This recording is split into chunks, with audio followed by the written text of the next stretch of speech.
نبی علیہ الصلوۃ والسلام کی حدیث پاک ہے، لا زوال الدنیا اہون علی اللہ من قتل رجل مسلم۔ نبی علیہ الصلوۃ والسلام کا فرمان ہے کہ پوری دنیا کا تباہ ہو جانا اللہ تعالیٰ کے ہاں ایک کامل مسلمان کے قتل سے ہلکا ہے۔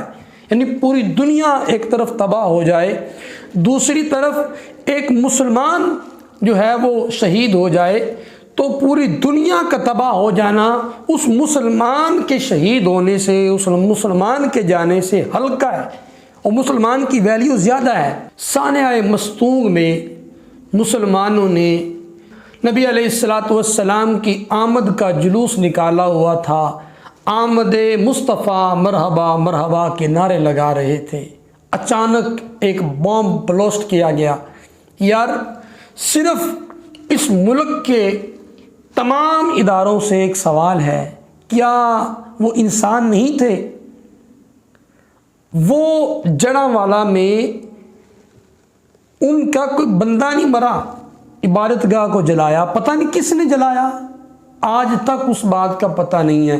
آپ اس ملک کو لوٹ کے کھا گئے ہیں لیکن آپ کو یہ نہیں پتہ چل سکا کہ وہ کس نے کیا۔ اور وہاں پہ پورے ادارے، وزیر اعظم وہاں پہ، چیف آف آرمی سٹاف، وہاں سارے جتنے بھی اس ملک کے کرتا دھرتا مامے بنتے ہیں وہ سارے وہاں پہ تھے۔ یار وہ غیر مسلموں کے لیے آپ کی اتنے جذبات ہیں، اپنے مسلمان 100 کے قریب مارے گئے تو کہاں ہے ہماری غیرت؟ آپ ایک مذمتی بیان بھی نہیں دے سکے۔ کیا کرنا ہے آپ نے اس ملک میں بھائی؟ اس ملک کو لوٹ کے کھانا ہی ہے اور کوئی کام نہیں ہے آپ کا۔ خدا کا خوف کریں۔ وہ جو مسلمان شہید ہوئے 130 ہیں یا جتنے بھی ہیں، ان کے خون کا انصاف کیا جائے، بتایا جائے کہ وہ انسانوں کا خون نہیں تھا۔ یار یہ اسلامی جمہوریہ پاکستان ہے، یہاں پہ یہ ملک بنا ہی حضور کے نام پہ تھا اور حضور کے نعرے لگتے ہوئے مسلمانوں کو شہید کر دیا گیا۔ اور آپ میں اتنی غیرت نہیں ہے کہ آپ وہاں پہ بیٹھے ہوئے 2 جملے نہیں بول سکتے، آپ یہ نہیں کہہ سکتے کہ ہمیں دکھ ہوا، پتہ ہی کوئی نہیں جیسے، اور پورا میڈیا خاموش ہے، کسی کو پتہ ہی نہیں کیا ہوا ہے۔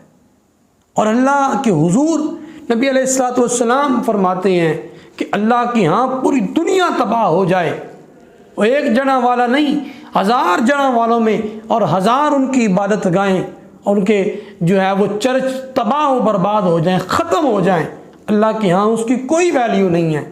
لیکن اگر ایک مسلمان کا خون ہو جائے تو وہ ان سب پہ باری ہے۔ یہاں پہ تو 130 لوگ شہید ہوئے ہیں اور اتنے لوگ زخمی ہوئے ہیں، وہاں پہ تو آپ کو رونا بھی آ گیا تھا کہ کفر ناراض نہ ہو جائے۔